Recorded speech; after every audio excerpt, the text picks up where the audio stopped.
Mesdames, Messieurs, peuple congolais, la rupture de la fin de la dictature, vous le saviez tous comme moi, que Dieu n'a jamais été du côté du dictateur Denis Sassou Nguesso. Bien au contraire. Denis Sassou Nguesso est le fils de Satan, le diable. Or, son père est en train de l'abandonner, le laisser à son sort. Alors nous, peuple congolais, allons-nous attendre sa mort politique ou accidentelle et voire naturelle pour le chasser? Certainement pas. Donc agissons. Mesdames, Messieurs, peuple congolais, ceci dit, pourquoi le dictateur 5 étoiles, Denis Sassou Nguesso, en veut-il au Fonds monétaire international, à Joao Lourenço de l'Angola et au président chinois Xi Jinping? Ça, ce sont les informations du jour. Parce que être citoyen, c'est être informé. Et pourquoi? Parce que l'ignorance est la pire des souffrances. Le savoir et la connaissance vous libèrent. Mesdames, Messieurs, peuple congolais, être citoyen, c'est d'agir en permanence. Et pourquoi? Parce qu'aucune cause n'est perdue d'avance. Et surtout quand elle est digne, juste, noble, légitime et voire civilisationnelle. Donc, sans lutte, il n'y a pas de liberté ni de la dignité de l'individu et encore moins d'un peuple. Sans lutte, il n'y a pas de respect du but même de la condition humaine de l'individu ou d'un peuple. Sans lutte, il n'y a pas de justice rendue à l'individu et encore moins à un peuple. Sans lutte, vous êtes susceptible de devenir soit des indigènes ou des esclaves. Sans lutte, il n'y a pas de paix et encore moins de progrès d'un peuple. Donc, seule la lutte libère. Mesdames, Messieurs, peuple congolais, ceci dit, likez, j'aime pour protéger cette vidéo des ennemis de la vérité et de l'intérêt général. En ce moment-là, vous aurez certainement rempli votre mission des citoyens qui a ses droits et devoirs au service de l'intérêt général. Je vous informe que mes vidéos sont attaquées par le régime. Vous avez aussi vu à partir ou à travers de plusieurs lanceurs d'alerte et veilleurs de conscience africaine ou africains que vous voyez sur YouTube et autres, qui sont majoritairement issus des pays France-Afrique, vous voyez que leurs médias sont attaqués. Ce n'est pas que moi au Congo-Brazzaville, mais on en parle au Gabon, au Cameroun, au Togo, en Côte d'Ivoire, au Sénégal, partout ils sont attaqués par la France-Afrique, qui tremble, qui panique, qui est en ébullition. Et donc vous devez liker, c'est un devoir. Comme ça, les algorithmes de YouTube, ils vont voir, non, pourquoi vous voulez signaler cette vidéo? Donc les ennemis de la liberté et de la dignité humaine, et voire les ennemis de la vérité et de l'intérêt général n'auront plus de marge de manœuvre. Donc, likez. Ceci dit, mesdames, messieurs, peuple congolais, pourquoi les dictateurs 5 étoiles, le fils de Satan et du diable qui est en tête de l'abandonner? Pourquoi Denis Sassou Nguesso en veut-il au FMI, Fonds monétaire international? Bon, pour lui, historiquement, le FMI fut sa banque, la Banque de la France-Afrique. Or, depuis 2017 à peu près, jusqu'à nos jours, cette affaire-là, c'est fini. Parce que c'était quoi? On encourageait la malgouvernance dans la zone France-Afrique. Après, on en passait à des annulations injustes, puisqu'on classait à chaque fois le Congo comme pays pauvre, très endetté. Ou alors que le pétrole coule à flot. Nous sommes le 4e pays producteur du pétrole du continent. le bois, troisième du bois du continent. Et nous avons beaucoup de richesses. Mais comment, pour un pays de 5 millions d'habitants, il se retrouvait dans la pauvreté? Donc, on laissait la malgouvernance, c'est-à-dire la corruption de masse, la mauvaise gestion, comment on appelle, la gabégie et tout compagnie. Et après, on allait voir le financement au cul des partis politiques en France, les passe-droits, les conflits d'intérêts, les rétrocommissions et tout compagnie. Donc, ils sont amusés avec les comptes du Congo. Et chaque fois, il allait voir le FMI pour chercher à mettre les montages financiers bidons et pour que la dette soit annulée. Et voilà. Mais or, depuis 2018 à peu près, surtout avec l'arrivée du président américain Donald Trump, stop. Et là, ça continue. Donc, le FMI n'est plus sous le contrôle des latinos et des latins. C'est maintenant sous le contrôle des anglo-saxons, protestants, bons gestionnaires. Et donc là, non, c'est l'argent des investisseurs de tous les pays du monde. On ne peut pas prendre tout cet investisseur et donner à quelqu'un qui s'amuse avec ça. Donc, c'est fini. Donc, ce qui fait que, bon, depuis, là, Sassou Nguesso peine à faire fonctionner maintenant l'État congolais. Puisque, il faut se dire que son modèle économique n'a jamais changé. C'est fait que de la gestion des ressources naturelles dans l'opacité totale. Et il n'a jamais respecté les fondamentaux des règles économiques et financières, et voire du business. Il n'a jamais diversifié son économie. Il ne fait que de la rente. Or, aujourd'hui, celui qui mise sur un modèle économique sur le pétrole, c'est vraiment hasardeux. Donc, le pays est en faillite. Donc, le budget du Congo a été divisé. Le budget annuel du Congo est divisé par 4 ou 5. Donc, on est dans la merde. Donc, depuis 2017 ou 2018 déjà, on leur avait demandé, on dit, bon, ben, on peut t'aider maintenant sous les nouvelles règles. Voilà les 48 mesures à appliquer. Et depuis là, il n'a appliqué aucune de ces 48 mesures qu'on a demandé. Par conséquent, il n'aura pas l'argent du FMI. Il est allé voir les gens de la France-Afrique qui ne contrôlent plus rien. On essaie un peu de faire le moratoire sur les intérêts de sa dette entre mai 2020 à décembre 2020. Ça n'a pas marché, donc le pays s'enfonce. Donc les fonctionnaires sont déjà à plus de 8 mois sans salaire. Et dans les administrations territoriales, ils sont déjà presque à 50 mois sans salaire. Et n'oublions pas les retraités, ils sont déjà à 5 ans sans pension en retraite. Et n'oublions pas les étudiants, n'oublions pas le fonctionnement de l'État. Et donc, voilà, donc le pays est dans la merde. Donc, c'est un pays en faillite. C'est un pays riche où, intentionnellement, ils l'ont tenu dans la ruine. Et ce fut l'ADN de la France-Afrique. Vous verrez, tous les pays d'Afrique francophone sont dans la merde. C'est pas qu'au Congo, mais le Congo, vraiment, c'était vraiment la Java, où on quittait l'homme ou l'oligarchie politico-affairiste française, quittait la France ici et revenait avec un chèque. Alors que même les Congolais qui étaient ici, qui voulaient investir sur les startups ou beaucoup de choses, n'avaient même pas l'argent. Mais et ils partent là-bas, ils revenaient avec des chèques. Il y a eu beaucoup de conseillers économiques, juridiques et autres. Ils sont des députés, des anciens ministres, des anciens premiers ministres.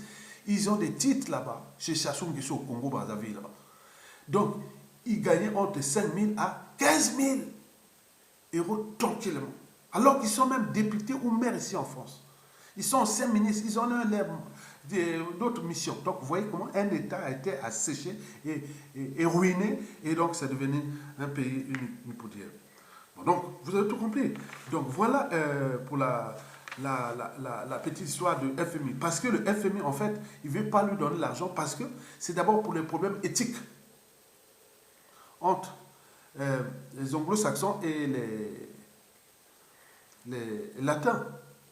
Ils sont protestants, bons gestionnaires, bon ceci, donc on ne va pas le faire là. Donc là, c'est fini. Il faut attendre au moment où le FMI reviendra sous le contrôle de la France-Afrique. Vous avez tout compris? Deuxièmement, je vous ai dit qu'ils ne respectent pas des règles et les fondamentaux des règles économiques et financières du business. Troisièmement, cette dette est odieuse. Elle n'a jamais servi à ce peuple. Et donc, quelque part, on s'est dit non, le FMI ne sauvera pas Sassou Nguesso. Et il dit sauver les Congo. Non, sauver Sassou Nguesso ne sauvera pas. Donc, alors, comment l'éducateur va-t-il faire sans argent? On ne joue pas au dictateur sans argent. Parce qu'il se pose le problème déjà de sa sécurité, le problème du train de vie de lui-même et de son clan, de sa famille et autres.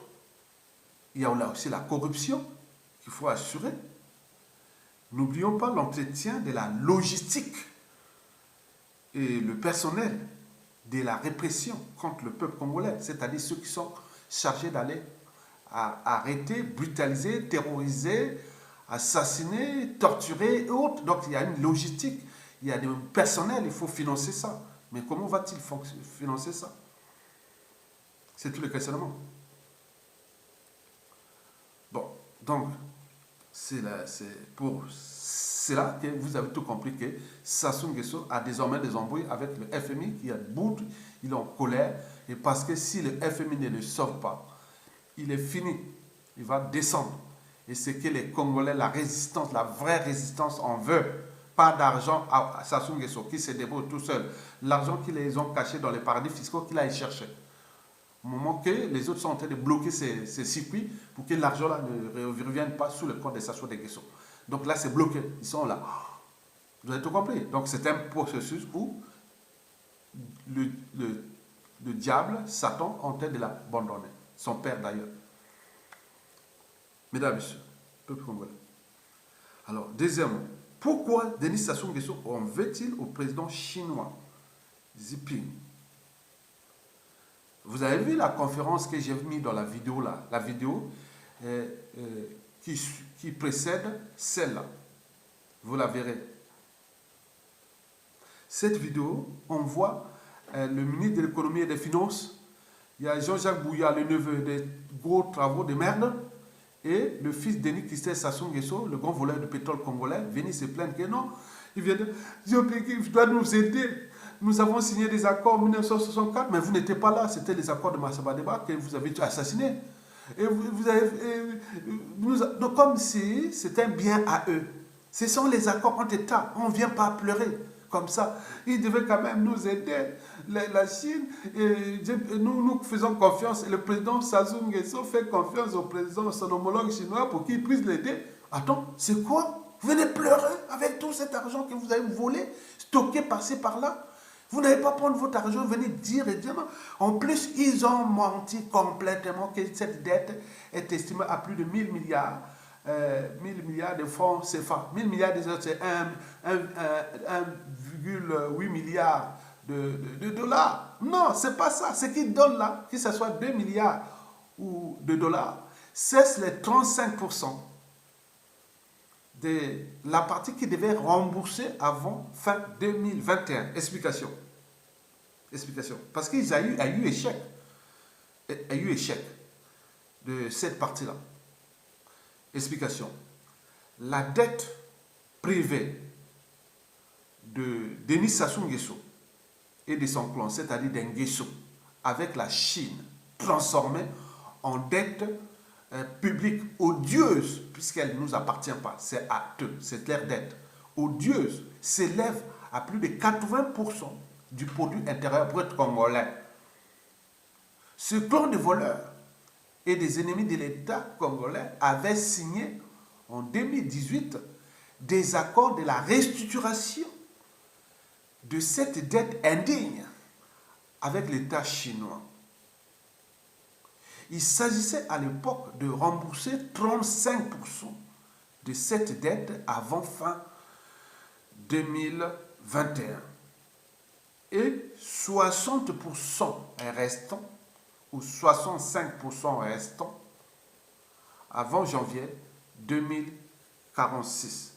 Je répète, ce clan de voleurs et des ennemis de l'État congolais avait signé en 2018 des accords de la restructuration de cette dette indigne avec l'État chinois. Cette dette était pétrole contre infrastructure de merde. Mais là, le pétrole et tout ça, ce n'est plus rentable. Donc c'est tout simplement dette. Alors que le pétrole coulait à flot, les pays riches, mais pourquoi on se trouve avec cette dette? Le Congo ne serait même pas un pays endetté. Non, jamais. Il s'agissait à l'époque de rembourser 35% de cette dette avant fin 2021 et 65% avant fin janvier 2046. Mais la vérité et les résultats sont têtus. Sassou Nguesso et son clan n'ont pu respecter leur engagement. C'est donc un échec. Et là, le président chinois boude, dit non, c'est pas possible. Vous êtes en train de salir l'image de la Chine au Congo. Vous avez tout là-bas parce que nous, l'avenir aussi de la Chine est quelque part aussi en Afrique. Mais le clan Sassou Nguesso a sali l'image de la Chine parce que dans la conscience des intellectuels, cadres civils, politiques, militaires, tout le monde, quand on regarde la Chine au point de vue économique et des marchés autres, on dit que c'est pas bon parce que ce qu'ils sont en train de faire sur les ressources naturelles là-bas, c'est pas bon. Donc là, c'est Sassou qui a structuré, organisé et managé ça. Et surtout en position de faiblesse. Donc, de ce fait, ni la sorcellerie de Sassou Nguesso, ni son père, le diable, Satan, ni la terreur contre le peuple congolais, ni le FMI, Fonds monétaire international, ni la Banque de France, le Trésor public français aux enjeux francs CFA. Parce que les importations du franc CFA pour le Congo sont peu. Les réserves sont faibles. Donc à un moment donné, la France va dire non mais le franc CFA n'est plus rentable avec Sassou Nguesso au Congo. Qu'est-ce qu'on va faire? Qu'est-ce qu'on en fait? Qu'est-ce qu'on fait de ce gars? Les importations autres. Il reste que les côtés des multinationales. Et d'autres accords de la France-Afrique, que ce soit que la voie du Congo au FMI, et autres qu'on les maintient, puisque ça reste encore un pion. Mais pour le reste, Sassou n'est plus rentable pour la France-Afrique. C'est fini. Vous voyez là encore la rouée de l'oligarchie politico-africaine française au Congo. Plus jamais. On dit non merci. On ne veut même plus le voir. Donc, et encore moins la Chine, les souverains Denis Sassou Nguesso, c'est une affaire à suivre. Mesdames, Messieurs, peuple congolais, enfin, pourquoi Denis Sassou Nguesso en veut-il à João Lourenço? Historiquement, Sassou était revenu au pouvoir à travers le coup d'État sanglant France-Afrique avec l'aide de l'Angola. Sans l'Angola, Sassou n'aurait pas gagné cette guerre-là contre la démocratie en 1997. Or, depuis là, la géopolitique a changé. Sassou n'a plus les piliers sous-régional, c'est-à-dire géopolitique entre les pays périphériques. Donc, il cherche à coller haute. Même Tshisekedi qui est allé à haute, les relations sont un peu hautes, mais Tshisekedi lui-même, Tshisekedi de la RDC est en position aussi de faiblesse. Dans son pays, ça bouillonne, qu'il y a des élections en 2023, il y a beaucoup de choses qui se dessinent. Donc, il est aussi haute. Mais non, avec l'Angola, le João Lourenço, dès qu'il a pris le pouvoir en 2017, jusqu'à nos jours, les relations entre Sassou Nguesso et João Lourenço ont été d'abord tumultueuses, puis devenues froides. Aujourd'hui, elles sont glaciales. Historiquement, entre deux pays qui ont des relations glaciales, ça veut dire risque de conflit. Risque de conflit. João Lourenço, je voulais expliquer sa philosophie. Il est anti-corruption. Donc, anti-Sassou Nguesso, donc là, c'est l'opposé de Sassou Nguesso. Il est anti-assassinat abusif des Africains, de nos semblables. Il est contre ça. Or là, Sassou, c'est l'homme qui terrorise, il tue au Congo. Le Congo est devenu une prison à ciel ouvert, un camp de concentration. Et ça ne suffit pas. Il fait la traque à l'étranger. Des activistes et autres qui luttent contre sa dictature. Il y a eu beaucoup d'éliminations, empoisonnements, autres, de la diaspora autres, à l'étranger. Donc c'est l'antithèse de João Lourenço. Laurent Lourenço, aujourd'hui, ce sont les Américains qui encadrent. Derrière les Américains, il y a la France-Afrique. Donc il est protégé pour ça. Mais João Lourenço aussi n'a pas oublié que c'est la Russie qui l'avait aidé à l'indépendance. Donc il y a des relations encore plus dures, plus viscérales, qui seront tuées avec la Russie. Donc il y a deux grandes puissances qui sont là, l'Angola, qui luttent entre la puissance militaire. Il y a la Russie et les Américains. Mais or, aux Nations Unies, avec la pétition pour la Centrafrique, qu'il fallait lever l'embargo pour que la Centrafrique ait les armes. Or, Sassou on ne veut même pas que les Centrafriques aient des armes. Donc, il mettait tous les moyens de sa diplomatie France-Afrique pour en empêcher. Or, João Lourenço vient de proclamer au niveau des tribunaux des Nations Unies qu'il faut lever l'embargo, l'achat des armes à la Centrafrique. C'est un pays souverain et qui veut protéger son territoire pour qu'on l'empêche d'acheter les armes. Et donc, João Lourenço vient de donner un coup de main au président mathématicien Faustin Archange Touadéra de la Centrafrique. Et là, ça se boude. Ça se boude. Dis non. Il reste de me tourner, puisque l'Angola est déjà à la porte de ma frontière. Là, en Centrafrique, au nord, j'ai des embrouilles avec Touadéra. Mais si celui-ci a des armes, et la situation économique, politique est catastrophique, humanitaire catastrophique, le pays va s'enfoncer, il y a un malin qui va peut-être sortir un colonel Assimi Goïta, ou un joyeux Relings, ou Thomas Sankara, ou autre, ou tout ce qui peut sortir du Congo. Parce qu'aujourd'hui, certains militaires, au creux de leur lit, quand ils se rendent le matin, ils se disent, ah tiens, peut-être mon destin va arriver là. Le pays est en train de s'enfoncer. Et donc la situation est imprévisible. Voilà pour la petite lecture de la chronique de la chute d'un dictateur, c'est-à-dire le processus qui va conduire jusqu'à la chute d'un dictateur. Donc nous faisons cette chronique-là, que pour les historiens, on dit comment Sassou Nguesso est-il tombé, parce que le grand baobab de la France-Afrique reste Sassou Nguesso aujourd'hui. Si ça tombe, ça va faire le bruit de toute l'Afrique. Sassou Nguesso tombe, mais nous sommes là au cœur des gens qui vont faire tomber Sassou Nguesso. Parce que c'est un devoir vital. Ça devient sacré.